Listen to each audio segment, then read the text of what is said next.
नमस्कार, मैं आस्था और आप देख रहे हैं क्लीन न्यूज यूपी। तो चलिए देखते हैं उत्तर प्रदेश की दिन भर की 10 फटाफट बड़ी खबरों को।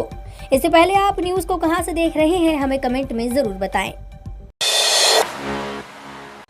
नवरात्र, दशहरा, दिवाली पर योगी का अफसरों को आदेश, सख्ती, सतर्कता और भरपूर बिजली। मुख्यमंत्री योगी आदित्यनाथ ने सोमवार से शुरू हो रहे शारदीय नवरात्र और इसके बाद आने वाले त्योहारों के दौरान जन आस्था का पूरा सम्मान करते हुए अराजक तत्वों से सख्ती से निपटने के निर्देश दिए हैं। उन्होंने कहा कि शारदीय नवरात्र, विजयादशमी, दशहरा, वाल्मीकि जयंती, बारह वफात, दीपावली और छठ जैसे महत्वपूर्ण पर्व त्योहार आगामी कुछ दिनों के भीतर हैं। ये समय संवेदनशील है। इस दौरान 24 घंटे अलर्ट मोड में रहना होगा। अगले एक माह त्योहार की उमंग से भी भरे होंगे। इस कारण बाजारों में भी भीड़ होगी। ऐसे में पुलिस को फुट पेट्रोलिंग बढ़ानी होगी। साथ ही महिलाओं, बच्चों और वरिष्ठ नागरिकों की सुरक्षा को लेकर अतिरिक्त सतर्कता बरतनी होगी।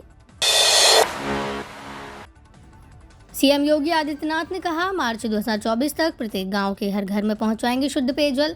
मुख्यमंत्री योगी आदित्यनाथ ने अगले वर्ष मार्च अंत तक उत्तर प्रदेश के 1 करोड़ घरों में नल के जरिए शुद्ध पेयजल पहुंचाने के निर्देश दिए हैं। उन्होंने कहा कि हमारा लक्ष्य है कि मार्च 2024 तक प्रदेश के प्रत्येक राजस्व ग्राम के हर घर में पीने का साफ पानी उपलब्ध हो। चेताया कि इस काम में लापरवाही, ढिलाई या सरकारी धन का दुरुपयोग कतई बर्दाश्त नहीं किया जाएगा। यदि कहीं कोई एजेंसी गड़बड़ी कर रही है तो तत्काल शासन को बताएं, कठोर कार्रवाई होगी। मुख्यमंत्री योगी आदित्यनाथ जल जीवन मिशन के अंतर्गत प्रदेश में संचालित हर घर नल योजना की प्रगति की रविवार को समीक्षा कर रहे थे। वीडियो कॉन्फ्रेंसिंग के माध्यम से हुई इस समीक्षा बैठक में मुख्यमंत्री ने कहा कि हर घर नल योजना के अंतर्गत अब तक हमने 40,72,000 घरों में नल के कनेक्शन लगाए हैं।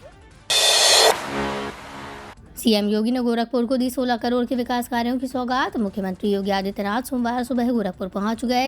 वो नवरात्र के पहले दिन जिले को 16 करोड़ रुपए के विकास कार्यों की सौगात देंगे। सीएम योगी ने जंगल कोडिया विकासखंड के रसूलपुर चौकिया में महंत अवैधनाथ महाराज के स्टेडियम और महंत अवैधनाथ राजकीय महाविद्यालय परिसर में निर्मित सभागार का लोकार्पण कर जनसभा को संबोधित किया। इस दौरान ही उन्होंने स्मार्टफोन का भी वितरण किया। बता दें कि नवरात्रि के पहले दिन ही सोमवार को मुख्यमंत्री योगी आदित्यनाथ गोरखपुर पहुंचे। सबसे पहले जंगल कोडिया के रसूलपुर चकिया में 10 करोड़ 16 लाख रुपए की लागत से बने महंत अवैधनाथ महाराज स्टेडियम और महंत अवैधनाथ राजकीय महाविद्यालय में 5 करोड़ 80 लाख रुपए से निर्मित सभागार का लोकार्पण किया।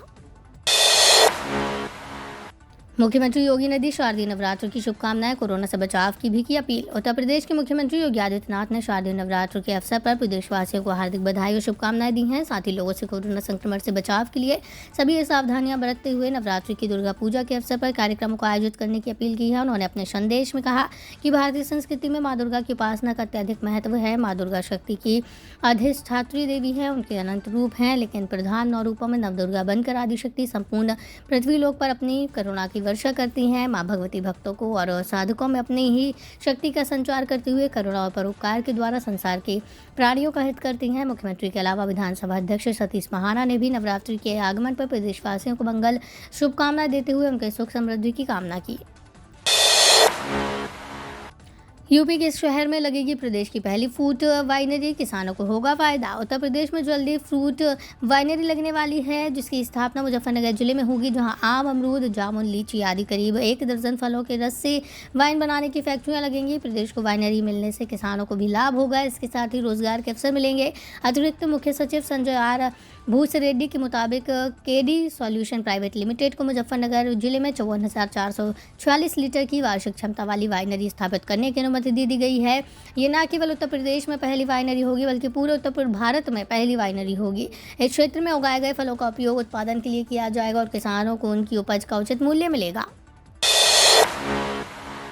यूपी में अवैध खनन माफिया की अब खैर नहीं। सीएम योगी आदित्यनाथ ने अवैध खनन के खिलाफ निर्णायक अभियान शुरू करने के निर्देश दिए हैं। उन्होंने कहा कि अंतर्राज्यीय सीमा से लगे जिलों में डीएम और एएसपी अवैध खनन की गतिविधियों की सूक्ष्मता की पड़ताल करें। खनन माफिया के खिलाफ गैंगस्टर एक्ट के तहत कार्रवाई हो, इनकी संपत्ति जब्त की जाए। अगले 10 दिनों में प्रभावी कार्रवाई करते हुए इसकी रिपोर्ट सीएम कार्यालय को भेजी जाए। सीएम ने प्रदेश में कानून व्यवस्था व त्योहारों पर सुरक्षा को लेकर वीडियो कॉन्फ्रेंसिंग की। उन्होंने कहा कि ड्रग माफिया, गौ तस्कर, शराब माफिया, खनन माफिया और भूमाफिया समेत अवैध गतिविधियों में संलिप्त सभी अराजक तत्वों के खिलाफ प्रभावी कार्रवाई की जाए। योगी ने कहा कि रामलीला हमारी प्राचीन संस्कृति का हिस्सा है। देर रात तक इसका मंचन चलता है, इसलिए सुरक्षा की विधिवत व्यवस्था हो। माहौल खराब करने की कोशिश करने वाले अराजक तत्वों पर सख्त एक्शन लें। सरकारी अस्पतालों में पैथोलॉजी अब 24 घंटे खुलेगी, मरीज कभी करा सकेंगे जांच। यूपी में मरीजों के बेहतर इलाज के लिए स्वास्थ्य महकमे की व्यवस्था में कई बदलाव किए गए हैं। इसके तहत जिला अस्पताल से लेकर प्राथमिक स्वास्थ्य केंद्र अब तक 24 घंटे पैथोलॉजी जांच की सुविधा मिलेगी। अस्पताल प्रशासन ने इसके लिए सभी एहतियात उपाय कर दिए हैं। हालांकि ये सुविधा सिर्फ इमरजेंसी मरीजों को ही मिलेगी। ओपीडी के दौरान जांच पहले की तरह ही जारी रहेगी। सीएमओ ने बताया कि सभी सीएचसी और पीएचसी पर 24 घंटे पैथोलॉजी जाँच की सुविधा मिलेगी। इसके लिए अस्पतालों में लैब टेक्नीशियन तैनात रहेंगे। प्रसव के बाद प्रसूता को कम से कम 2 दिन भर्ती रखा जाएगा, जिससे प्रसव के बाद होने वाली दिक्कतों को समय से नियंत्रित किया जा सके। यूपी में नीट पीजी कोर्सेज में एडमिशन के लिए आज से शुरू होगी काउंसलिंग। उत्तर प्रदेश के गवर्नमेंट और प्राइवेट मेडिकल कॉलेजों में पोस्ट ग्रेजुएट प्रोग्राम्स में एडमिशन के लिए नीट पीजी काउंसलिंग की शुरुआत आज यानी 26 सितंबर 2022 से दिन सोमवार से होगी। वे कैंडिडेट्स जिनका सिलेक्शन नीट पीजी 2022 परीक्षा में हो गया है, वे एडमिशन पाने के लिए आवेदन कर सकते हैं। इसके लिए उन्हें 3000 रुपये रजिस्ट्रेशन फीस भरनी होगी। ये भी जान लें कि पहले चरण की काउंसलिंग 8 अक्टूबर 2022 के दिन पूरी होगी। इसके द्वारा यूपी में उपलब्ध कुल 2800 सीटों पर कैंडिडेट्स को एडमिशन मिलेगा। काउंसलिंग में भाग लेने के लिए कैंडिडेट्स को ऑनलाइन रजिस्ट्रेशन कराना होगा। यूपी कन्या सुमंगला योजना में घर की 2 बेटियों का खर्चा उठाएगी सरकार। यूपी में कन्याओं के भविष्य को बेहतर बनाने के लिए सीएम योगी आदित्यनाथ ने कन्या सुमंगला योजना का शुभारंभ किया है। इस योजना के जरिए कन्याओं के जन्म से लेकर शादी तक का पूरा खर्चा राज्य सरकार उठाएगी। बता दें कि एक परिवार की 2 बेटियों को ये लाभ दिया जाएगा। योजना के तहत सरकार किस्तों में आर्थिक सहायता प्रदान करती है। इसकी पहली किस्त लड़की के जन्म के समय सरकार देती है, फिर दूसरी किस्त लड़की के टीकाकरण के लिए दी जाती है। इसके बाद स्कूल में क्लास 6 में एडमिशन लेने पर 3000 रुपये की राशि दी जाती है। फिर क्लास 8 में एडमिशन के लिए 5000 रुपये दिए जाएंगे। इसके बाद क्लास 10th को पास करने पर 7000 रुपये और 12वीं पास करने पर 8000 रुपये दिए जाते हैं। लखनऊ में डेंगू का कहर, 70 अन्य संदिग्ध की रिपोर्ट का इंतजार। राजधानी लखनऊ में पिछले 48 घंटों में डेंगू के कम से कम 12 नए मामले सामने आए हैं, जबकि 70 अन्य संदिग्ध मामलों की रिपोर्ट का इंतजार है। उप मुख्यमंत्री ब्रजेश पाठक ने अस्पतालों को सतर्क रहने और डेंगू के मरीज के इलाज के लिए पर्याप्त व्यवस्था करने को कहा है।